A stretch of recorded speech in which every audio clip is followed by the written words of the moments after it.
DRO గారి స్వాగతం సుస్వాగతం. మొల్లమాంబ గారి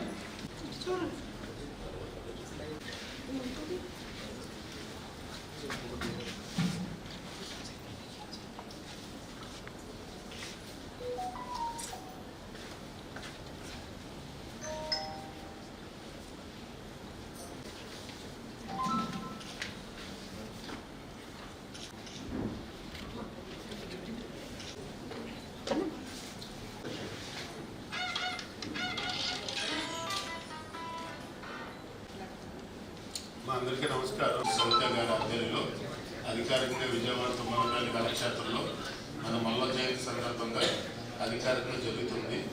దీనిని అన్ని జిల్లాల్లో కూడా కలెక్టర్ కార్యాలయంలో బీసీ కార్పొరేషన్ చైర్మన్లు, బీసీ కార్పొరేషన్ లీడర్స్తోని బీసీ కార్పొరేషన్ పెద్దల్ని ఇన్వైట్ చేసి ఈ కార్యక్రమాలన్నీ కూడా మన చేయమని ప్రభుత్వం చెప్పింది. ఇందులో సమస్యల